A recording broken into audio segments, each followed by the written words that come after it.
Le Grand Matin Sud Radio, 7h-10h, Patrick Roger, Cécile de Ménibus. Il est 9h18, le petit déjeuner de la présidentielle ce matin. C'est Jean-Paul Garot, député européen, Rassemblement National et porte-parole de Marine Le Pen. Bonjour Jean-Paul Garot. Bonjour. Merci d'être avec nous. Alors on va aborder les différents points de campagne dans cette dernière ligne droite. Alors pour rassembler et gagner au second tour, est-ce que Marine Le Pen doit changer sa stratégie et ses thèmes de campagne ? Il n'y a aucun changement de stratégie. La stratégie, c'est toujours la même, être au plus près des Français. C'est une campagne que l'on a commencée il y a déjà longtemps, à la différence du président de la République qui rentre en campagne maintenant, qui va s'offrir, si je puis dire, 12 jours de campagne au contact des Français, qui est descendu de son piédestal pour aller quand même voir les gens. Il était président. Non, mais il était président, oui, et donc c'est différent. Sinon, vous lui auriez reproché de ne plus de confondre un peu les deux, quoi. Bien sûr, mais il a aussi multiplié les casquettes. Il est devenu président de l'Union européenne, alors qu'il aurait dû reporter cela. La France aurait dû reporter le siège de président donc de l'Union européenne pour lui permettre d'être la présidence vraiment de.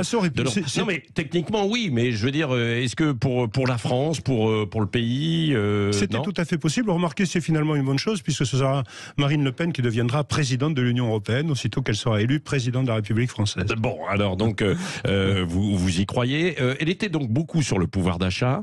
Il y a cette inflation qui est galopante. Elle va continuer donc sur cette thématique. Oui, parce qu'elle a eu l'intuition, puisqu'elle est au plus près des Français depuis longtemps. Elle savait que, bien entendu, ce sujet était prioritaire. Vous savez, le bilan d'Emmanuel Macron dans le domaine est vraiment calamiteux aussi. Nous avons quand même 10 millions de nos concitoyens qui sont au seuil de pauvreté et en dessous, 10 millions. C'est considérable. Le pouvoir d'achat, évidemment, est un sujet essentiel. L'énergie, bien sûr, le carburant, tout ce qui est nécessaire pour la vie de nos concitoyens, le panier de la ménagère, tout ceci, c'est intenable. Oui, mais il y a eu cette crise du Covid, il y a eu le quoi qu'il en coûte.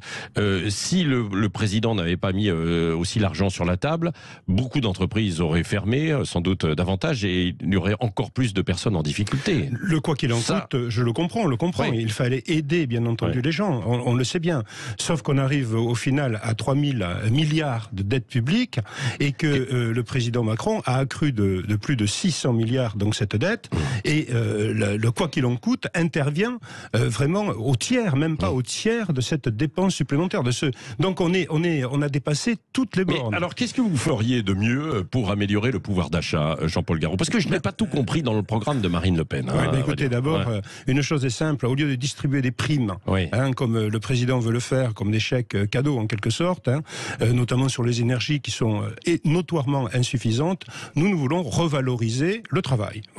C'est pas très original, mais il faudrait quand même s'y mettre vraiment. Alors, c'est-à-dire revaloriser le travail. Et pour cela, nous avons un objectif qui est celui de la PME, de la très petite entreprise, de la PME. C'est le premier employeur de France. Et par rapport à cela, nous souhaitons bien entendu, par exemple, encourager tout ce qui se fait en France. Le Made in France, comme on l'a dit, ceci est tout à fait réalisable. D'autres l'ont dit d'ailleurs, je me souviens de Montebourg qui en a parlé. Non mais c'est vrai, sauf que si vous faites ça, Jean-Paul Garot, beaucoup de choses ne seront plus accessibles pour beaucoup de ménages, quoi. Si ce n'est pas produit, en fait, allez dans un supermarché, je ne sais pas si vous allez faire vos courses de temps en temps, mais quand vous regardez en fait beaucoup de produits, et beaucoup de familles modestes sont obligées, et tous, on va parfois vers des produits qui sont faits à l'étranger parce qu'ils coûtent moins cher. Sinon, on n'y arrive pas. Comment vous faites-vous ? Parce que nous sommes dans un marché mondialisé où en fait tous ces produits sont en concurrence avec les nôtres alors qu'ils n'obéissent pas aux mêmes critères de qualité. Donc tout cela, nous ne devons importer que des produits dont nous avons besoin. Nous ne devons répartir dans nos supermarchés et ailleurs des produits qui obéissent aux mêmes garanties naturellement que les produits que nous fabriquons. Et si par exemple nous faisons en sorte que nous allons donc les prix vont monter. Mais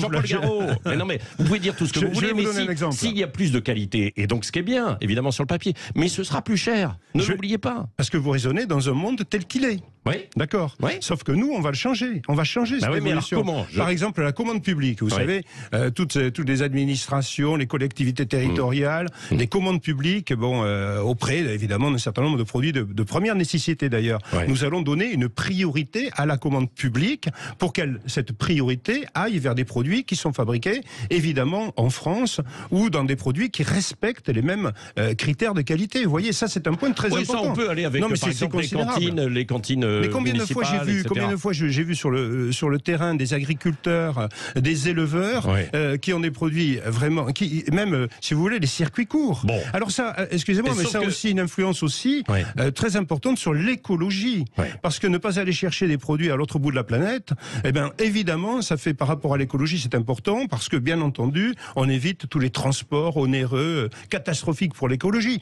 Bon, tout ceci, ce sont des, si vous voulez, ce sont des choses de bon sens, des choses qui sont applicables. Non, le programme est chiffré, c'est équilibré. Oui, c'est vrai. Sauf qu'après, je pense que dans les détails, ça pose problème. Parce que vous parlez des municipalités, allez équiper en termes d'équipement lumière, etc. Les municipalités, avec ce qui est produit en France, petit 1, vous ne pourrez pas. Petit 2, ça vous coûtera plus cher. Donc, je ne sais pas comment vous ferez. Alors, évidemment, tout ceci ne va pas se faire du jour au lendemain. Évidemment, tout ceci. Et comme je vous l'ai dit, il y a des produits qui peuvent venir de l'étranger à condition qu'on en ait besoin et à condition que ces produits soient soumis aux mêmes critères de concurrence. Voilà. Donc tout ceci est évidemment, mais c'est une autre philosophie, c'est une autre pratique. On ne peut plus faire, sinon notre pays se vide complètement de sa substance, si vous voulez. On va être bientôt un pays où il n'y aura plus que des banques et disons bon, je n'ai rien contre les banques. Comment ferez-vous, Jean-Paul Garot, comment ferez-vous pour financer les retraites ? Puisque évidemment Marine Le Pen dit elle qu'elle veut être à 62 ans. Hein. Elle voulait ramener la retraite à 60 ans. Elle a regardé un peu les chiffres et elle a changé. Elle a évolué. Bon, alors évidemment là aussi si vous voulez, c'est pas nous avons c'est pas un catalogue. Nous avons une vision de la société de demain. Bon, je vous ai dit que nous allons bien entendu revaloriser le travail. Par rapport à la retraite, prenons un constat. La moitié des gens des personnes qui arrivent à l'âge de la retraite vers 62, 63 ans sont en fait sans emploi. Oui, c'est vrai. Il y a beaucoup sont au chômage. À partir de 58 mais c'est considérable. Ans, bien sûr, c'est considérable. Bon, tout ceci, c'est la France d'aujourd'hui. C'est la France qui résulte de toutes ces années, notamment de celle, évidemment, d'Emmanuel Macron. Donc nous allons, effectivement, nous tenons compte de cela. C'est pour cela que nous ne touchons pas à l'âge légal de départ à la retraite. Et c'est pour cela que nous faisons en sorte que les 40 annuités nécessaires, quand on a commencé l'activité à 17, 18, 19 ans, fassent en sorte que, bien sûr, on ne dépasse pas cet âge légal de 62 ans pour ceux qui ont travaillé, évidemment, notamment dur. Comment on le finance ? Je vous ai dit la revalorisation du travail.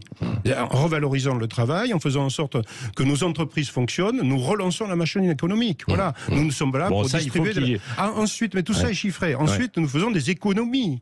Des économies considérables, évidemment. Sur quoi ? Évidemment, il y a tout ce qui est guichet social, qui est... Donc il y a des familles qui vivent grâce au guichet social et qui demain ne pourront plus. Écoutez, non, parce que la réalité, c'est que là aussi, les choses, si vous voulez, nous faisons évidemment un certain nombre d'économies sur l'immigration, sur les fraudes. Parce que vous savez, je vous renvoie simplement à ces excellents ouvrages de Charles Prats, qui est magistrat, c'est très sérieux. Il a fait 2 tomes sur le cartel des fraudes. Il chiffre à plus de 40 milliards par an. Oui, bien sûr. Donc, à la fois les fraudes avec les cartes et puis les chefs d'entreprise, en fait aussi, il y a les deux. C'est un vieux sujet. Vous savez, quand j'étais député, la majorité, j'en avais parlé à l'époque et on a mis tout cela sous le tapis. Bon, voilà. On dit qu'il pourrait y avoir une quinzaine de milliards qu'on pourrait récupérer. Au moins une quinzaine de milliards. Bien entendu. Après, pour le reste, c'est beaucoup plus flou. Tout est chiffré. Je vous renvoie quand même. Non, mais j'ai toute la conférence de presse que Marine Le Pen a faite il y a peu de temps, sur lequel tout est chiffré. Alors, non, mais si vous voulez, quand j'entends de la part de mes adversaires politiques des leçons d'économie, alors qu'on sort avec 3 000 milliards de dettes et qu'on a accru tout cela si vous voulez, le Covid, excusez-moi, à bon dos. Comment vous ferez pour rembourser ? Parce que, par exemple, elle voudrait supprimer, Marine Le Pen, la TVA, la diminuer, la TVA sur les carburants.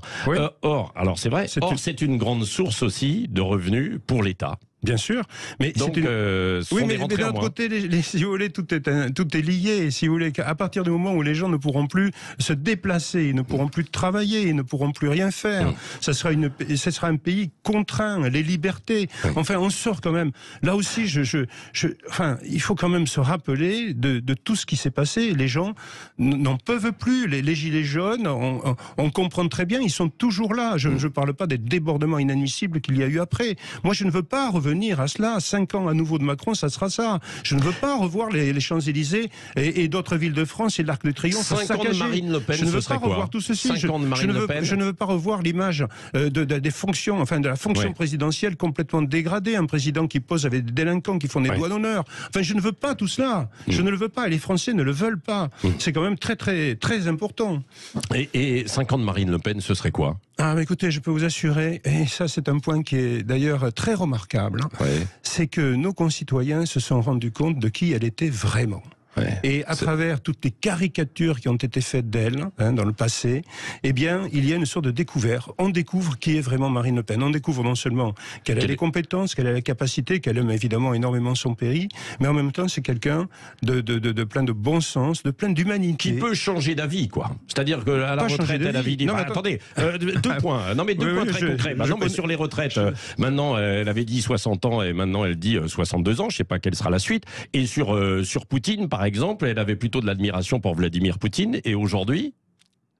Alors, il y a 5 ans qui se sont déroulés par rapport aux autres. Et il faut quand même en tenir compte. Bien sûr. Alors, quant à Poutine, alors évidemment, bon, je comprends votre question, mais on nous la ressort tout le temps. Non, mais ça serait pas mal qu'on sorte les photos, puisqu'on en est là, puisque c'est une histoire comme ça, qu'on sorte les photos d'Emmanuel Macron avec Poutine en 2019, qui le reçoit à Brégançon avec Monsieur Poutine, qui offre des fleurs à Madame Macron. Oui, mais et en disant, regardez la connivence qu'il y a.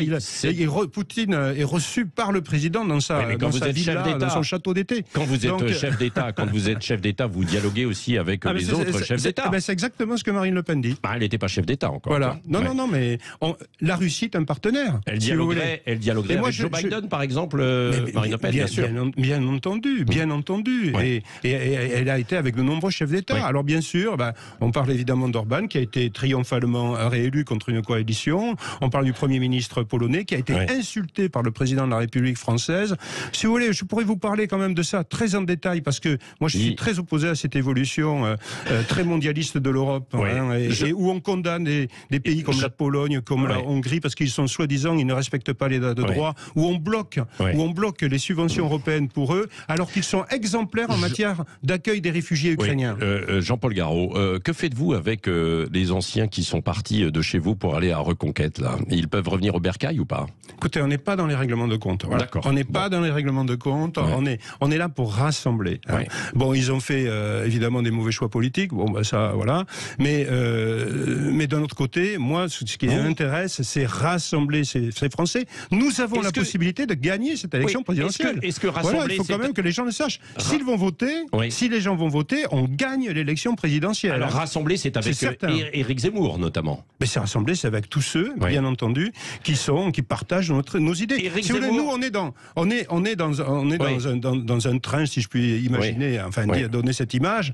Bon, eh bien, il y a des gens qui sont partis, qui voudront remonter, je ne sais pas, mais enfin, ils font quelle est leur conviction, qu'est-ce qu'ils sentent. Nous, on n'a pas à aller récupérer celui-là ou récupérer celui-là. On n'en est pas là. Nous, on avance. Et ceux qui veulent monter dans le train montent dans le train. Et Éric Zemmour pourrait faire partie d'un prochain gouvernement avec Marine Le Pen. Je pense que Marine Le Pen a dit que ce n'était pas le cas. Voilà. Je ne sais même pas si d'ailleurs lui-même. Vous seriez favorable ? Non, mais moi, écoutez, je ne vais pas rentrer dans ces considérations. Il faut trouver des équipes on ne va pas distribuer les postes. Moi, il y a 12 jours de campagne électorale. Le 24 avril, il faut que les gens aillent voter s'ils veulent un vrai changement. Et je vous assure, moi, si vous voulez, je suis magistrat. J'étais à l'UMP, j'étais au LR.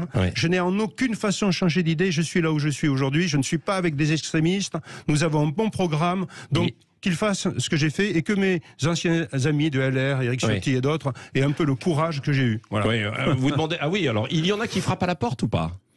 Écoutez, non, pas vraiment. C'est pas frapper à la porte, c'est des contacts directs, indirects. Mais ça m'intéresse pas, ça nous intéresse pas. Jean-Paul Garot, alors vous êtes un ancien magistrat justement. Je suis magistrat toujours. Toujours. Mais détaché. Vous êtes, voilà, c'est ça. Vous êtes pressenti pour devenir ministre de la Justice si Marine Le Pen accédait au pouvoir. J'étais étonné, dans la profession de foi, il n'y avait pas un mot sur la justice. Écoutez, c'est très étonnant parce qu'en réalité, il y a plusieurs livrets. Ouais. Mais dans la profession de foi, je me suis dit, tiens, finalement, ce n'est pas important pour Marine Le Pen. Il y a des questions sur la sécurité, mais il n'y a pas sur la justice. Si vous voulez, sur la justice, l'angle sur la justice, c'est par rapport à la sécurité. Mais bien évidemment, la justice... Non, mais croyez-moi, on a tout un programme qu'on a là aussi. J'ai fait plusieurs conférences de presse avec elle. Vous savez, les Français lisent la profession de foi. Et là, il n'y avait pas un mot. Mais c'est très complet sur le sujet, naturellement. Il y a bien sûr la sécurité. Bien sûr, moi, si vous voulez, je suis en total désaccord avec M. Dupond-Moretti, qui a d'ailleurs complètement disparu des radars. Je ne sais pas où il est. Bon, tant mieux, j'ose dire. Mais donc, je suis certain que si cette fonction il faudrait des recrutements. Qu'est-ce qu'il faudrait? En 2 mots, il nous reste 1 minute. En 2 mots, votre priorité justement pour la justice, parce qu'elle n'apparaît pas donc dans la profession de foi. Il y a deux aspects. Il y a la justice judiciaire. Tous ces corps de magistrats, de fonctionnaires, où on est très très loin derrière, au moins la moyenne européenne. Il y a tous ces moyens. Il y a des droits de programmation, recrutement, voilà, tous ces aspects. L'institution judiciaire, la pénitentiaire, évidemment, ça c'est essentiel. C'est le premier grand pan, disons, de réforme. Toujours avec l'école de la magistrature à Bordeaux. J'en ai été le directeur adjoint, bien sûr.